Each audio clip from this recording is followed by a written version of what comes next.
Hello बच्चों and welcome to chemistry revision series. आज के लेक्चर में हम लोगों को कंप्लीट करना है कार्बोक्सिलिक एसिड, मतलब पूरा का पूरा कार्बोक्सिलिक एसिड, वो भी एक वीडियो में कुछ ही मिनट्स में आप लोग आसानी से कवर कर लोगे। तो यार इस वीडियो को बिल्कुल स्किप मत करना, लास्ट तक इस वीडियो को देखना। इंपॉर्टेंट टॉपिक को जो बताया जाएगा उनको नोट करना, नोट करके एक दो बार प्रैक्टिस करना और एग्जाम में फुल मार्क्स लेकर आना।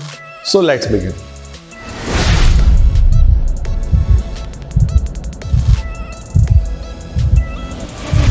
सबसे पहले कार्बोक्सिलिक एसिड का इंट्रोडक्शन देखते हैं। तो देखो यार, इंट्रोडक्शन में क्या कॉन्सेप्ट है मैं आपको समझा रहा हूं। कार्बोक्सिलिक एसिड होते क्या है? कार्बोक्सिलिक एसिड वो ऑर्गेनिक कंपाउंड है जिसके जनरल फॉर्मूले में COOH प्रेजेंट होता है। तो ऐसा ऑर्गेनिक कंपाउंड जिसके फॉर्मूले में COOH प्रेजेंट होगा वो कहलाएंगे कार्बोक्सिलिक एसिड। एक COH हो, सिंगल हो, डबल हो, ट्रिपल हो, लेकिन COOH होना चाहिए। अगर COOH है तो वो कार्बोक्सिलिक एसिड कहलाएगा। कार्बोक्सिलिक एसिड में एग्जैक्टली हम लोग नोटिस करते हैं कि यहां पर होता है कार्बोनाइल ग्रुप। कार्बोनाइल ग्रुप का एक बॉन्ड जो आपको दिख रहा है वो कार्बन की चेन से अटैच्ड होगा और अदर साइड जो बॉन्ड है वो प्रेजेंट होगा OH से। तो इन्हें कहा जाएगा कार्बोक्सिलिक एसिड। कार्बोक्सिलिक एसिड को ऐसे भी लिखा जाता है RCOOH। कार्बोक्सिलिक एसिड की इंटरेस्टिंग बात यह है बच्चों कि यहां पर आप R की जगह हाइड्रोजन भी रख सकते हो। आप R की जगह हाइड्रोजन रख दोगे तो बन जाएगा फॉर्मिक एसिड HCOOH। अगर आप R की जगह अल्काइल ग्रुप रख दोगे तो बन जाएगा एलिफेटिक कार्बोक्सिलिक एसिड। और अगर आपने R की जगह बेंजीन रख दिया तो बन जाएगा एरोमेटिक कार्बोक्सिलिक एसिड। इनके एग्जांपल्स, इनके नाम हम लोग देखते हैं नॉमेनक्लेचर और क्लासिफिकेशन में। तो चलिए सबसे पहले हम लोग कार्बोक्सिलिक एसिड का फर्स्ट टॉपिक पढ़ते हैं जिसमें हम लोग नॉमेनक्लेचर और क्लासिफिकेशन को मर्ज करके पढ़ेंगे। देखो, अगर आप नॉमेनक्लेचर और क्लासिफिकेशन को मिलाकर पढ़ोगे ना तो इससे आपका टाइम भी बचेगा और आपका काम भी बहुत आसानी से कवर हो जाएगा, वो भी परफेक्शन के साथ। तो चलिए नॉमेनक्लेचर और क्लासिफिकेशन को एक साथ पढ़ते हैं। नॉमेनक्लेचर में कार्बोक्सिलिक एसिड का जब भी नाम लिखा जाता है तो वहां पर सफिक्स लगाया जाता है। IUPAC सिस्टम में सफिक्स लगाया जाता है और वो सफिक्स होता है ओइक एसिड। वहीं पर जब कार्बोक्सिलिक एसिड की क्लासिफिकेशन करी जाती है तो यार क्लासिफिकेशन ये देखकर करी जाती है कि किस कार्बोक्सिलिक एसिड में कितने COOH ग्रुप प्रेजेंट हैं। सिंपल सी बात है। तो क्लासिफिकेशन करी जाती है on the basis of number of COOH group. और जब हम नॉमेनक्लेचर करते हैं तो भाई नॉमेनक्लेचर में या नाम लिखने में हम लोग लास्ट में यूज करते हैं ओइक एसिड। और कैसे यूज करते हैं मैं आपको वन बाय वन बताता जा रहा हूं। तो देखो, ऐसे कार्बोक्सिलिक एसिड जिनके पास सिंगल COOH ग्रुप होता है उन्हें कहा जाता है। सबसे पहले हम लोग देखते हैं मोनोकार्बोक्सिलिक एसिड। मोनोकार्बोक्सिलिक एसिड वो होते हैं जिनके पास सिंगल COOH ग्रुप होता है। अब हम मोनोकार्बोक्सिलिक के एग्जांपल लेंगे और जब उनका नाम लिखेंगे तो नॉमेनक्लेचर का कॉन्सेप्ट भी क्लियर हो जाएगा। तो चलिए कुछ एग्जांपल देखते हैं। आप देख सकते हो मैंने यहां पर कुछ एग्जांपल्स आप लोगों के सामने लिखे हैं। जहां पर पहला एग्जांपल आप देखो जिसमें HCOOH में सिंगल कार्बन है। तो भाई सिंगल कार्बन वाले कंपाउंड के लिए हम लोग टर्म लगाते हैं मीथेन। और कार्बोक्सिलिक एसिड के नाम में लास्ट में लिखना पड़ेगा ओइक एसिड। तो इसका नाम हो गया मीथेनोइक एसिड और यही कहलाता है फॉर्मिक एसिड। ये कंपाउंड फॉर्मिक एसिड भी कहलाता है। सेकंड एग्जांपल में अगर आप देखो तो यहां पे 2 कार्बन है तो 2 कार्बन का नाम होगा ईथेन और लास्ट में लगाना पड़ेगा ओइक एसिड, तो इथेनोइक एसिड। और इथेनोइक एसिड को हम लोग एसिटिक एसिड भी कहते हैं। वही एसिडिक एसिड जो विनेगर में होता है, सिरके में होता है ना, विनेगर में, वो एसिडिक एसिड होता है। यहां पर थर्ड एग्जांपल अगर आप देखो तो COOH के कार्बन से नंबरिंग स्टार्ट करनी है। Carbon number 1, carbon number 2, carbon number 3 और सेकंड नंबर के कार्बन पे आप देख सकते हो कि यहां पर ब्रांच है ब्रोमीन। तो आप सबसे पहले ब्रांच का नाम लिखो। क्या नाम होगा? 2 ब्रोमो। सबसे पहले हम लोग ब्रांच का नाम लिखते हैं। ब्रांच है सेकंड कार्बन पे तो 2 ब्रोमो, फिर उसके बाद 3 कार्बन है तो प्रोपेन, लास्ट में आ जाएगा ओइक एसिड। तो इस तरह से मोनोकार्बोक्सिलिक एसिड का नाम लिखा जाता है। अब आते हैं डाइकार्बोक्सिलिक एसिड पर। अब आते हैं डाइकार्बोक्सिलिक एसिड। जैसा कि इसका नाम है कि डाइकार्बोक्सिलिक का मतलब होता है ये वो ऑर्गेनिक कंपाउंड है जिसके पास 2 COOH ग्रुप होते हैं। 2 COOH ग्रुप आपस में डायरेक्ट भी जुड़ सकते हैं और अलग अलग कार्बन पर भी जुड़ सकते हैं। चलिए कुछ एग्जांपल्स देखते हैं इसके हम। ओके, तो डाइकार्बोक्सिलिक एसिड मतलब वो कार्बोक्सिलिक एसिड जिसके पास नंबर ऑफ COOH ग्रुप होते हैं 2। और यहां पर इनके एग्जांपल में सबसे पहला एग्जांपल आता है COOH बॉन्ड COOH। तो बच्चों यहां पे कार्बन की जो चेन है उसमें 2 कार्बन है और दोनों पे ही COOH है। तो दोनों ही कार्बन अपने आप में फंक्शनल ग्रुप हैं, कार्बन नंबर 1, कार्बन नंबर 2। तो आप जानते हो कि 2 कार्बन के लिए हम लोग लिखते हैं ईथेन। फर्स्ट कार्बन पे ओइक एसिड है, सेकंड भी तो ओइक एसिड है, तो हम लोग लिखेंगे ईथेन 1,2 डाइओइक एसिड। और यही वो कंपाउंड है जिसे आप ऑक्जेलिक एसिड भी कहते हो। टोमेटो में जो एसिड है वो ऑक्जेलिक एसिड है। चलिए इसके बाद हम देखते हैं यहां पर ये जो कंपाउंड आपको दिख रहा है, ये इस कंपाउंड में भी डबल डबल COOH ग्रुप है। तो नंबरिंग कहां से करेंगे? तो भाई नंबरिंग करते हैं यहां से, carbon number 1, carbon number 2, carbon number 3 and carbon number 4। तो मैंने ये 4 कार्बन तो मेन चेन में ले लिए। अब ये जो पड़ोस में जो CH3 बच रहा है वो ब्रांच बन जाएगा, तो इसका नाम हो जाएगा 2 मिथाइल, क्योंकि सेकंड पे ब्रांच है, मिथाइल है। 2 मिथाइल ब्यूटेन 1,4 डायोइक एसिड। तो बच्चों ये है हमारे पास डाइकार्बोक्सिलिक एसिड है। डाइकार्बोक्सिलिक एसिड कंप्लीट हो जाता है तो इसके बाद आते हैं ट्राइकार्बोक्सिलिक एसिड पर। अब आते हैं ट्राइकार्बोक्सिलिक एसिड पर। एक बड़ा इंटरेस्टिंग सा एग्जांपल जो हमारे कॉन्सेप्ट्स को बहुत ज्यादा क्लियर कर देगा, नॉमेनक्लेचर को भी क्लियर कर देगा। देखो ट्राइकार्बोक्सिलिक में 3 COOH ग्रुप होते हैं और इस कंपाउंड में 3 प्लेस पर COOH ग्रुप है, फर्स्ट, सेकंड एंड थर्ड। लेकिन प्रॉब्लम यह आती है जब जब एक ही functional group, same functional group 3 जगह हो या 3 से ज्यादा प्लेसेस पर हो, तो भैया चेन को बीच में से काउंट करा जाता है। मतलब चेन की काउंटिंग जो होगी ना वो यहां से होगी, carbon number 1, carbon number 2, carbon number 3। अगर मैं किसी कॉर्नर से काउंट करूंगा तो कॉर्नर से काउंट करने में ये 2 कार्बोक्सिलिक तो मेन चेन में आ जाएंगे, लेकिन ये नीचे वाला रह जाएगा। इसीलिए हम लोगों को रूल फॉलो करना है, लेटेस्ट रूल ऑफ IUPAC, कि जब सेम फंक्शनल ग्रुप 3 प्लेसेस पर हो या 3 से ज्यादा हो तो आप चेन को सेंटर से काउंट करो, किसी भी फंक्शनल ग्रुप के कार्बन को चेन में इंक्लूड मत करो। अब आप देख रहे हो इसमें टोटल 3 कार्बन है, तो 3 कार्बन का नाम होता है प्रोपेन। आप देख सकते हो 3 कार्बन है तो 3 कार्बन का नाम होता है प्रोपेन। अब फर्स्ट कार्बन पे भी COOH है, सेकंड पर भी है, तो थर्ड पर भी है, तो हम लोगों ने लिखा 1, 2, 3 ट्राई कार्बोक्सिलिक एसिड। यहां पे ट्राइओइक एसिड नहीं आएगा, ट्राई कार्बोक्सिलिक एसिड आएगा। तो बच्चों ये एग्जांपल आपके लिए बहुत इंपॉर्टेंट है, आपके बोर्ड्स के लिए भी और आपके कॉम्पिटेटिव एग्जाम्स के लिए भी। कभी कभी एग्जामिनर आपको बॉन्डलाइन कंपाउंड भी दे देता है, जैसा कि मैं आपको एक सिंपल सा एग्जांपल दे रहा हूं। बॉन्डलाइन कंपाउंड में आपको इस बात का ध्यान रखना है कि बॉन्डलाइन कंपाउंड में अगर किसी कॉर्नर पे जैसे यहां पे OH है तो इसका मतलब यहां कार्बन नहीं है, इस जगह कार्बन नहीं है, यहां कार्बन पे डबल बॉन्ड से O जुड़ा हुआ है, तो CO ऐसा कुछ है, कार्बन से डबल बॉन्ड से O जुड़ा है, इधर OH है। इसका मतलब ये जो पूरा ग्रुप है ना, ये कार्बोक्सिलिक ग्रुप है। कार्बोक्सिलिक ग्रुप से नंबरिंग करेंगे 1, 2, 3, 4, तो टोटल 4 कार्बन है, तो हम लोग लिखेंगे ब्यूटेन ओइक एसिड। इस बार हमने COOH के कार्बन को नंबर दिया तो भाई ओइक एसिड लगाएंगे। अब इसके बाद आता है एरोमेटिक कार्बोक्सिलिक एसिड। देखो बच्चों एरोमेटिक का मतलब होता है वो ऑर्गेनिक कंपाउंड जहां पे COOH डायरेक्ट बेंजीन से कनेक्टेड हो। For example aromatic carboxylic acid का मतलब जहां पे COOH सीधे सीधे बेंजीन से जुड़ता है और कहीं नहीं जुड़ता। तो आप देख सकते हो जब बेंजीन और COOH आपस में जुड़ते हैं तो ये जो फॉर्मूला आपको दिख रहा है ये कहलाता है बेंजोइक एसिड। ये बेंजोइक एसिड कहलाता है। ये बेसिक स्ट्रक्चर इसको फॉलो करना। अगर बेंजोइक एसिड पे OH प्रेजेंट हो सेकंड पोजीशन पे, ये तो फर्स्ट पोजीशन होगी, तो इसको हम लोग कहेंगे सेकंड पर OH है तो 2 हाइड्रोक्सी, और बाकी ये जो पूरा फॉर्मूला ये तो बेंजोइक एसिड कहलाता ही है। सिंपल है। अगर सेकंड पोजीशन या थर्ड पोजीशन पे मतलब किसी भी पोजीशन पे अगर कोई एडिशनल ग्रुप है तो आप सबसे पहले उस कार्बन का नंबर नोट करो। ये सेकंड कार्बन इत्तेफाक से फिर से सेकंड कार्बन है, तो हम लोगों ने उसका लिखा 2 ब्रोमो। और ये जो ब्रोमीन है, ये ब्रोमीन जुड़ा काय पे है? तो ब्रोमीन जुड़ा है बेंजोइक एसिड पे, तो लास्ट में क्या आ जाएगा? 2 ब्रोमो बेंजोइक एसिड। तो इसी के साथ एरोमेटिक कार्बोक्सिलिक एसिड का कॉन्सेप्ट आप सीख लो, और उसकी डिटेल जो है ना वो आगे जब हम रिएक्शंस कर रहे होंगे तो वहां पर भी आपको बहुत कुछ वैरायटी मिलने वाली है। तो बच्चों इसको नोट करो। आई होप क्लासिफिकेशन और नॉमेनक्लेचर आपको क्लियर हो गया हो। फटाक से इसको नोट करना। इसमें सबसे इंपॉर्टेंट है ट्राई कार्बोक्सिलिक वाला एग्जाम्पल, इसे मत छोड़ना, इसकी ज्यादा प्रैक्टिस करना। अब आते हैं प्रिपरेशन ऑफ कार्बोक्सिलिक एसिड पर, जिसे हम बहुत ही आसानी से कवर कर सकते हैं। चलिए पहला रिएक्शन देखते हैं, बाय ऑक्सीडेशन ऑफ अल्कोहल। देखो बच्चों अल्कोहल होता है ROH या फिर इसको RCH2OH भी लिख सकते हैं।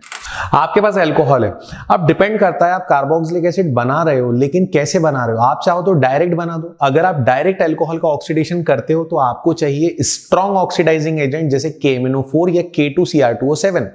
अगर आपने अल्कोहल में वीक ऑक्सीडाइजिंग एजेंट ले लिया जैसे PCC, तो भाई पहले एल्डिहाइड बनेगा, फिर उसके बाद बनेगा कार्बोक्सिलिक एसिड। चलिए देखते हैं 1 बाय 1। सबसे पहले हमारे पास अल्कोहल है, ये हमारे पास अल्कोहल है और अल्कोहल का अगर हम ऑक्सीडेशन करते हैं by using strong oxidising agent जैसे KMnO4 इन अल्कलाइन मीडियम या फिर K2Cr2O7 इन एसिडिक मीडियम, तो बच्चों बिल्कुल भी टेंशन मत लेना, जो तुम्हारे पास अल्कोहल है वो सीधे सीधे कार्बोक्सिलिक एसिड में कन्वर्ट हो जाएगा। कैसे कन्वर्ट होगा? सबसे पहले तो निकालेगा H2O निकला और दौड़ता हुआ बाहर हो गया। अब बचेगा क्या हमारे पास? RCH बच रहा है। CH के बीच में डबल ऑक्सीजन आ जाएगा, क्योंकि नेसेंट ऑक्सीजन लेते हो तो यहाँ 2 ले रहे हो 3 ले रहे हो, ऐसा लिखना जरूरी नहीं है, अगर लिख दो तो चल जाएगा। तो फाइनली यहां पर बन जाएगा RCOOH, that is carboxylic acid. तो ये तो बन गया कार्बोक्सिलिक एसिड डायरेक्टली, लेकिन अगर आप इनडायरेक्ट बनाना चाहो तो भी आपके पास पॉसिबिलिटी है। कैसे बनाओगे आप? सबसे पहले आप ऑक्सीडेशन कर रहे हो बाय यूजिंग PCC आपको पता है पाइरिडीनियम क्लोरोक्रोमेट। अगर पाइरिडीनियम क्लोरोक्रोमेट ले रहे हो वो भी CH2Cl2 में, तो जो आप ऑक्सीडेशन करोगे ना, तो सबसे पहले ऑक्सीडेशन करने पर आप देखोगे यहां से H2O निकल रहा है और H2O निकलने के बाद हमारे पास बन रहा है RCHO, दैट इज एल्डिहाइड बन जाएगा। और एल्डिहाइड का जब आप फर्दर ऑक्सीडेशन करोगे, चाहे आप टॉलेंस रिएजेंट ले लो, फेलिंग सॉल्यूशन ले लो, मैं लिख देता हूं, एल्डिहाइड बन जाएगा। और एल्डिहाइड का जब आप फर्दर ऑक्सीडेशन करोगे by using mild oxidising agent जैसे टॉलेंस या फेलिंग, तो भाई एल्डिहाइड जो होता है ना वो कन्वर्ट हो जाता है RCOOH में, दैट इज कार्बोक्सिलिक एसिड। तो बच्चों कार्बोक्सिलिक एसिड को बनाने के 2 अलग अलग तरीके हैं, दोनों मैंने आप लोगों को डायरेक्ट बता दिए, एक डायरेक्ट ऑक्सीडेशन वाला है और एक इनडायरेक्ट ऑक्सीडेशन वाला है। अब इसके बाद हम बात करते हैं सेकंड मेथड की, bye hydrolysis of cyanide. Cyanide को नाइट्राइल भी कहते हैं। हमारे पास साइनाइड है RCN। जब आप साइनाइड की हाइड्रोलाइसिस कराते हो, वो भी एसिडिक मीडियम में कराते हो, तो भाई साइनाइड जो होता है ना, सबसे पहले क्या होगा, साइनाइड में C को मिलेगा O और नाइट्रोजन को मिल जाएंगे दोनों हाइड्रोजन, तो बन जाएगा RCONH2। ये बन गया एमाइड। क्या बन गया? ये एमाइड। अब एमाइड बनने के बाद आप फर्दर ऑक्सीडेशन, इसका फर्दर हाइड्रोलाइसिस करते हो तो NH2 विद दिस हाइड्रोजन बना देगा NH3 एंड फाइनली हमारे पास बचेगा RCO। इधर बच रहा है RCO और इधर बच रहा है OH, तो ये बन जाएगा RCOOH, that is carboxylic acid. तो बच्चों ये हमारा हाइड्रोलाइसिस का मेथड, ये वाला जो मेथड है ना, ये आपके ऑर्गेनिक कन्वर्जन में आपको बहुत हेल्प करेगा, क्योंकि इसमें आप डायरेक्ट हाइड्रोलाइसिस भी करा सकते हो, कोई प्रॉब्लम नहीं है। फॉर एग्जांपल अगर आपके पास साइनाइड है, और आप इसका रिएक्शन करा रहे हो वाटर से, वो भी एक्सेसिव वाटर से। देखो अगर आपने सिर्फ एक्सेसिव लिख दिया और आपने 2H2O नहीं लिखे तो भी कोई प्रॉब्लम वाली बात नहीं है, ये तो सिर्फ बैलेंस करने के लिए हम डबल H2O लिख रहे हैं। आपने अगर एक्सेसिव वाटर से रिएक्शन करा दिया तो यहां पर निकलेगा NH3। आप देख सकते हो नाइट्रोजन विद 3 हाइड्रोजन निकल रहा है और फाइनली बच क्या रहा है हमारे पास RCOOH, तो हमारे पास बन जाएगा RCOOH, तो यहां पर बन जाएगा RCOOH, that is carboxylic acid, और उसके बाद जो बाय प्रोडक्ट निकल रहा है वो है अमोनिया। तो बच्चों ये डायरेक्ट हाइड्रोलाइसिस का भी मेथड है जो आपके ऑर्गेनिक कन्वर्जन में आपको बहुत हेल्प करेगा। अब इसके बाद देखते हैं फ्रॉम ग्रिग्नार्ड रिएजेंट। देखो यार ग्रिग्नार्ड रिएजेंट होता है RMgX, मैं R की जगह लेने वाला हूं CH3, Mg और X की जगह ले लेता हूं Br, ठीक है, कोई प्रॉब्लम वाली बात नहीं है। अगर ग्रिग्नार्ड रिएजेंट से आप कार्बोक्सिलिक एसिड बनाना चाहते हो तो ग्रिग्नार्ड का रिएक्शन सिर्फ CO2 से कराना पड़ेगा। काहे से कराना पड़ेगा? CO2 से। तो ये हमारे पास CO2 है, पहले एरो पर ले लो CH3MgBr।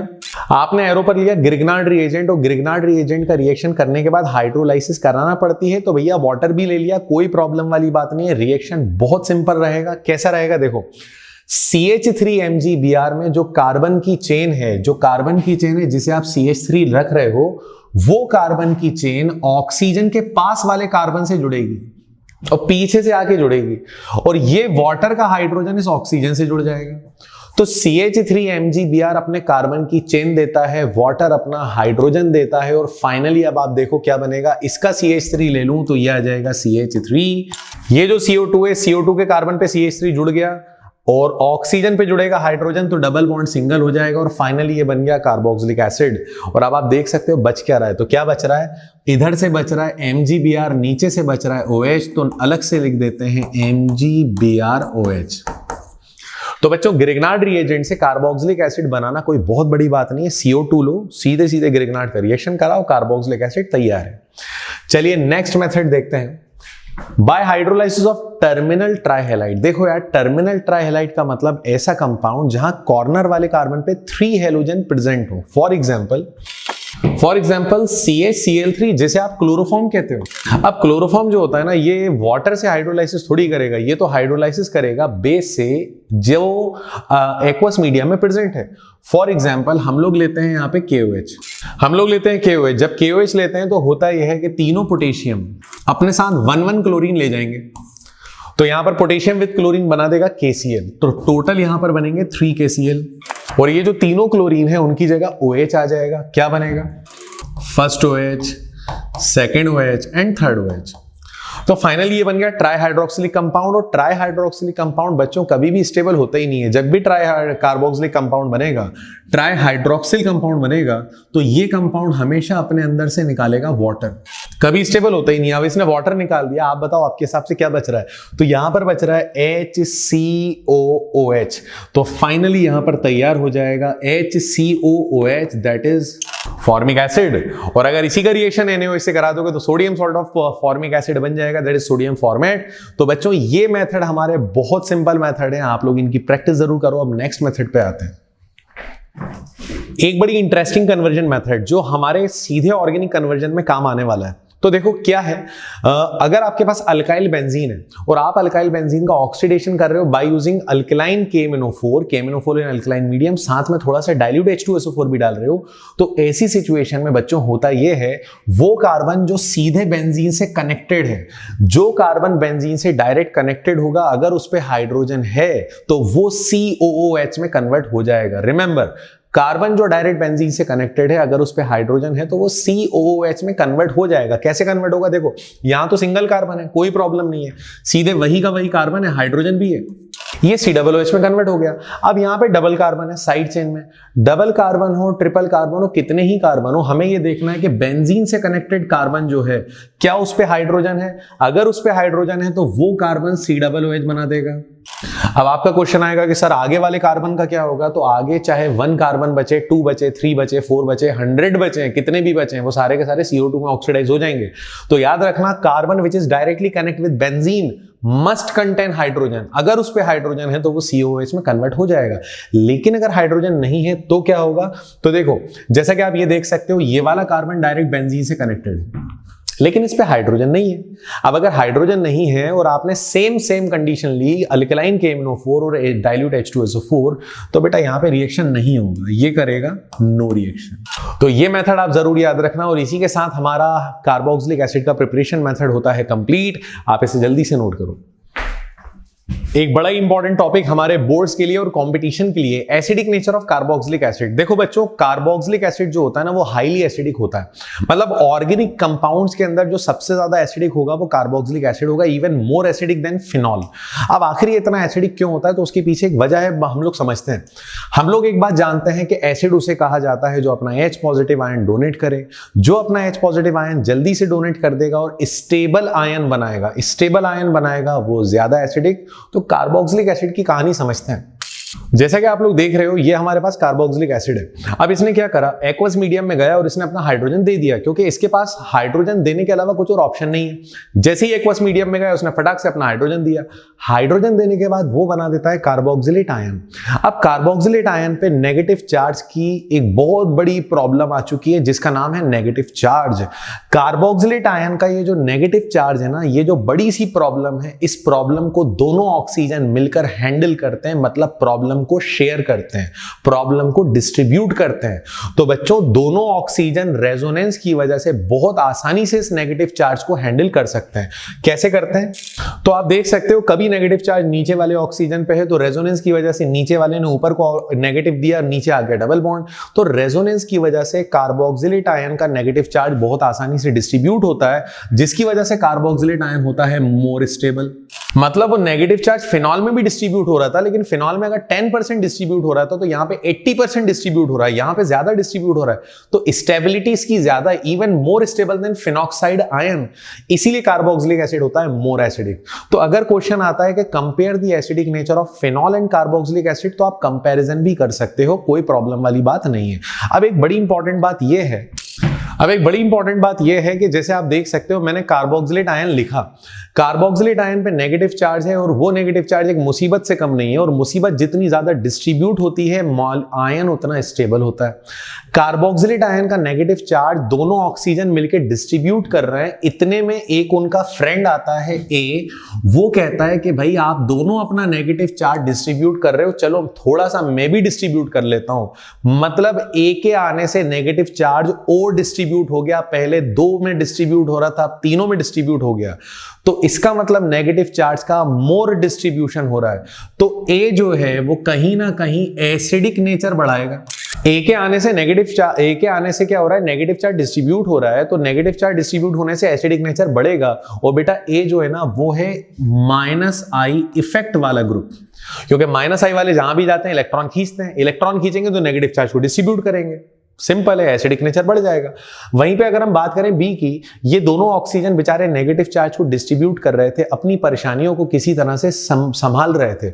इतने में इनका एक दोस्त आता है बी, और बी कहता है कि भैया मेरी भी प्रॉब्लम तुम ले लो, मतलब मेरा भी नेगेटिव चार्ज तुम ले लो। तो बी ने इनके नेगेटिव चार्ज को कम नहीं करा बल्कि और बढ़ा दिया। तो बच्चों बी जो है वो एसिडिक नेचर डिक्रीज करेगा।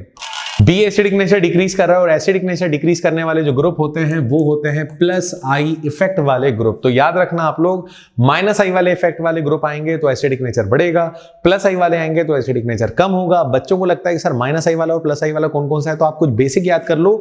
वैसे तो क्लास 11 के कॉन्सेप्ट है, बट स्टिल -I वाले में आप सबसे इंपॉर्टेंट है NO2 याद रख लो, X याद रख लो, CF3, NF3 एक्सेट्रा, जिसमें NO2 और X जरूर याद रखना। X का मतलब हेलोजन। वहीं पे +I इफेक्ट की अगर हम बात करें तो +I इफेक्ट में R, OR, tertiary alkyl carbon chain etcetera, ये सबके सब +I वाले हैं। तो बच्चों ये आपके लिए बहुत इंपॉर्टेंट कॉन्सेप्ट बनाएगा। चलिए एक क्वेश्चन करते हैं, यहाँ पर एक बड़ा सिंपल सा कॉन्सेप्ट देखते हैं।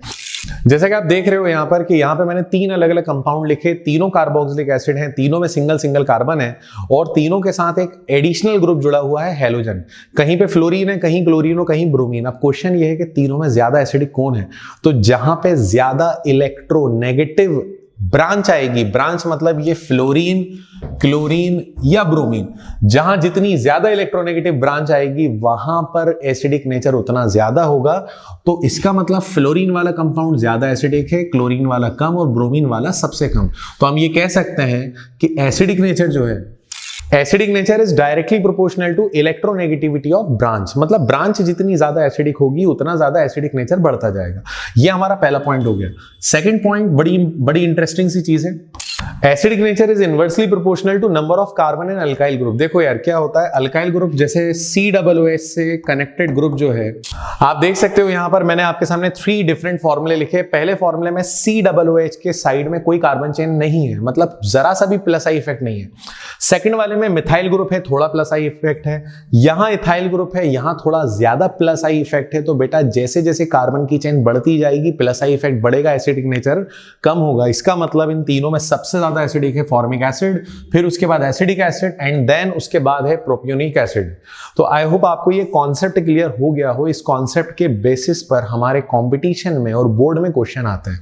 इस कॉन्सेप्ट में एक और पॉइंट है, यहां पर आप देख सकते हो हमारा थर्ड कॉन्सेप्ट और बहुत बहुत ज्यादा इंपॉर्टेंट कॉन्सेप्ट के एसिडिक नेचर जो होता है वो कहीं ना कहीं -I ग्रुप और COOH के डिस्टेंस के इनवर्सली प्रोपोर्शनल होता है। मतलब डिस्टेंस जितना कम होगा एसिडिक नेचर उतना ज्यादा होगा, डिस्टेंस ज्यादा होगा तो एसिडिक नेचर कम होगा।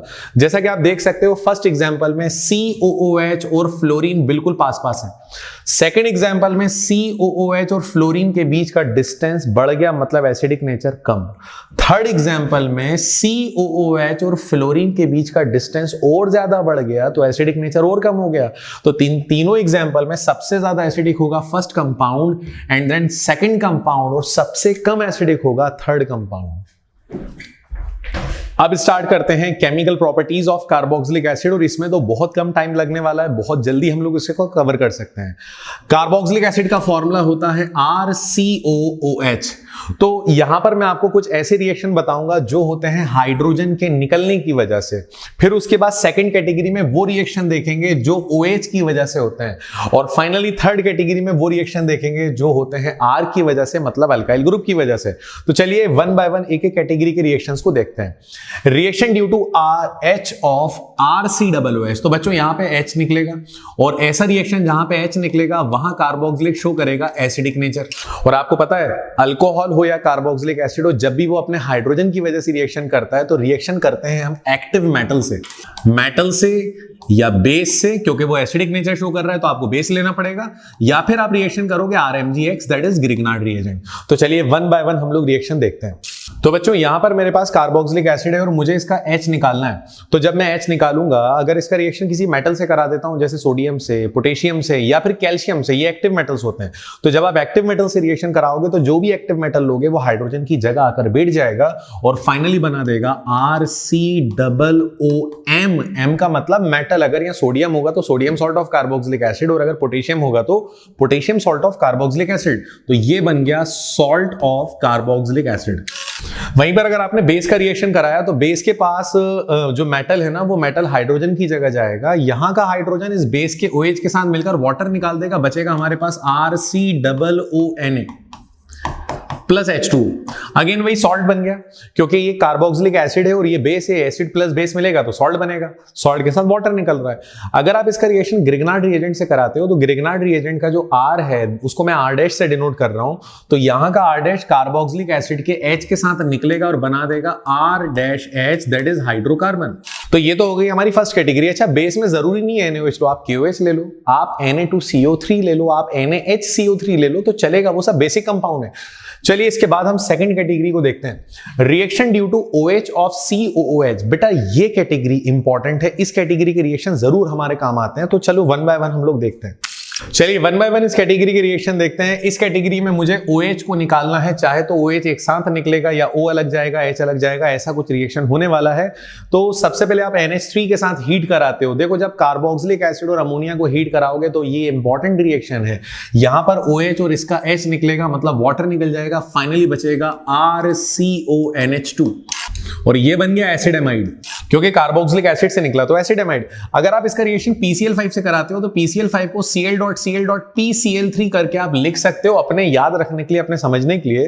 तो होगा ये कि यहां का एक क्लोरीन H के साथ निकलेगा, PCl3O ले लेगा तो बन जाएगा HCl प्लस POCl3, और फाइनली आपके पास HCl और POCl3 निकल गया। बच क्या रहा है? तो आपके पास बच रहा है RCO और इधर से बचेगा Cl, तो ये आ जाएगा RCOCl, that is acid chloride. और बच्चों अगर मैं इसका रिएक्शन अल्कोहल से करा दूं तो ये एस्टेरिफिकेशन होगा, क्योंकि कार्बोक्सिलिक एसिड तो OH निकाल ही रहा है, ये अल्कोहल अपना हाइड्रोजन दे देगा, बन जाएगा H2O, और फाइनली हमारे पास बचेगा RCOOR dash, that is ester. And the most important reaction, अगर आप कार्बोक्सिलिक एसिड को P2O5 के साथ हीट करते हो तो P2O5 के साथ जब आप हीट करोगे तो जो कार्बोक्सिलिक एसिड आप ले रहे हो उसका एक और मॉलिक्यूल ले लो, उसका एक और मॉलिक्यूल ले लो। तो यहां मैं ले लेता हूं सेकंड कार्बोक्सिलिक एसिड, तो ये तो OH दे रहा है, नीचे वाला H दे देगा, मतलब यहां से निकलेगा वाटर, और जब वाटर निकलेगा तो हमारे पास बचेगा RCO, नीचे वाले मॉलिक्यूल के पास बच रहा है RCOO, तो ये आ गया डबल O, और फाइनली ये जो आपको प्रोडक्ट दिख रहा है इसको कहते हैं एनहाइड्राइड, पूरा नाम होगा एसिड एनहाइड्राइड। तो गाइज ये रिएक्शंस आप लोगों के लिए बहुत ज्यादा इंपॉर्टेंट हैं, जिसमें लास्ट वाला तो बहुत ही ज्यादा स्पेशल है, क्योंकि एग्जामिनर आपको एक सिंगल कार्बोक्सिलिक एसिड देता है, फॉर एग्जांपल CH3COOH, एरो पर लिख देगा P2O5। अब आपको क्या करना है, जो कार्बोक्सिलिक आपको दिया उसको डबल कर लेना, डबल करने के बाद वाटर निकालना, बन जाएगा एसिड एनहाइड्राइड। चलिए इसकी एक और कैटेगरी देखते हैं, reaction due to alkyl group. बच्चों एल्काइल ग्रुप की वजह से जो रिएक्शन होता है उसका नाम है हेल-वॉलहार्ड-ज़ेलेंस्की रिएक्शन, HVZ रिएक्शन, और ये रिएक्शन एग्जैक्टली होता है अल्फा हेलोजिनेशन। ये रिएक्शन होता है alpha halogenation of carboxylic acid. तो इस रिएक्शन को हम लोग कवर करते हैं, बहुत आसान और बहुत इंपॉर्टेंट रिएक्शन है। फॉर एग्जांपल हमारे पास एक एलिफेटिक कार्बोक्सिलिक एसिड है CH3CH2COOH, और हम लोग इसका रिएक्शन करा रहे हैं chlorine in presence of red phosphorus. तो रेड फास्फोरस की प्रेजेंस में रिएक्शन करा रहे हैं, तो बच्चों होगा ये कि आपको फंक्शनल ग्रुप नजर आ रहा है, फंक्शनल ग्रुप से कनेक्टेड कार्बन है अल्फा कार्बन, तो भैया अल्फा कार्बन पे हाइड्रोजन हटेगा, उसकी जगह क्लोरीन आ जाएगा, क्या बनेगा CH3CHCl COOH। आप देख सकते हो अल्फा कार्बन का पहले डबल हाइड्रोजन थे, अब एक हाइड्रोजन हटा क्लोरीन आ गया। आपके पास अभी भी एक अल्फा हाइड्रोजन है, आपने फिर से लिया क्लोरीन इन रेड फास्फोरस, तो इस बार फिर से अल्फा कार्बन का, सिर्फ अल्फा कार्बन का हाइड्रोजन हटेगा और उसकी जगह क्लोरीन आएगा, तो क्या बन जाएगा CH3CCl Cl COOH। तो ये बन गया alpha alpha alpha dihalogenated carboxylic acid. तो इस रिएक्शन को कहा जाता है हेल-बॉलहार्ट-ज़ेलेंस्की रिएक्शन। तो बच्चों ये आप लोगों के लिए बहुत इंपॉर्टेंट रिएक्शन है, इस रिएक्शन को याद रखना, अपनी नोटबुक में जरूर नोट करना। फाइनली कार्बोक्सिलिक एसिड का लास्ट टॉपिक और बहुत important topic, test for carboxylic acid. तो कुछ जनरल टेस्ट देखते हैं। जैसे मान लो लैब में आपको 2 या 3 अलग अलग टेस्ट ट्यूब दी गई हैं, उनमें से किसी एक टेस्ट ट्यूब में कार्बोक्सिलिक एसिड है और आपको चेक करना है कि कौन सी टेस्ट ट्यूब में कार्बोक्सिलिक एसिड है। तो बेटा पहला बड़ा शानदार टेस्ट है, एक्वस सॉल्यूशन अगर आपके पास कार्बोक्सिलिक एसिड का है, आप उसमें Na2CO3 मिलाओ, वहां से वेपर्स निकलने लगेंगे जिसे कहा जाएगा ब्रिस्क एफरवेसेंस, और वो एफरवेसेंस होंगे CO2 के। बस आपको Na2CO3 मिलाना है, क्या रिएक्शन होगा हम लोग देखते हैं। ये हमारे पास एक कार्बोक्सिलिक एसिड है, इसका रिएक्शन हम लोग कराते हैं Na2CO3 से, और जैसे ही Na2CO3 से रिएक्शन कराएंगे तो बनेगा sodium salt of carboxylic acid, इसके साथ रिलीज होगा CO2, और बेटा यही CO2 जो है वो देता है ब्रिस्क एफरवेसेंस ऑफ CO2। तो याद रखना Na2CO3 सॉल्यूशन कार्बोक्सिलिक एसिड को पहचानने के काम आता है।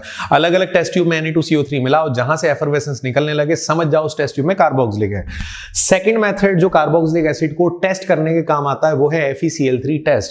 अब FeCl3 जो होता है ना वो अलग अलग कलर देता है। फॉर एग्जाम्पल एसिडिक एसिड के साथ अगर आप FeCl3 मिला लो तो एसिडिक एसिड जो होता है वो देगा रेड कलर का पीपीटी। क्या देगा वो? रेड कलर का पीपीटी। लेकिन सबसे इंपॉर्टेंट है बेंजोइक एसिड। अगर बेंजोइक एसिड के साथ आपने FeCl3 मिला दिया तो वो देता है बफ कलर, वो देता है बफ कलर। अब बफ कलर क्या होता है? तो ये जो स्किन टोन होता है ना हमारा, इस स्किन टोन को हम लोग कहते हैं बफ कलर। तो गाइज फिनॉल के साथ अगर आप FeCl3 मिलाते हो तो आपको शायद याद होगा मैंने पढ़ाया था, वो देता है वॉयलेट कलर। क्या देता है? Violet colour. तो इसके नीचे लिख लेना, फिनॉल देता है वॉयलेट कलर, कार्बोक्सिलिक एसिड में बेंजोइक एसिड जो होता है वो देता है बफ कलर। तो क्वेश्चन आता है how to distinguish phenol and carboxylic acid. तो आप FeCl3 टेस्ट लगाओ, फिनॉल और कार्बोक्सिलिक एसिड को डिस्टिंग्विश करो। फिनॉल देगा वॉयलेट कलर और बेंजोइक एसिड हमारा देगा बफ कलर। तो बच्चों इसी के साथ हमारा ये यूनिट कंप्लीट होता है। Aldehyde, ketone and carboxylic acid के सारे कोर कॉन्सेप्ट्स हम लोगों ने कवर करे। अगर कोई ऐसी चीज जो आप लोग चाहते हो तो आप लोग हमें कमेंट बॉक्स में कमेंट करके बता सकते हो। That's all for today and thank you very much.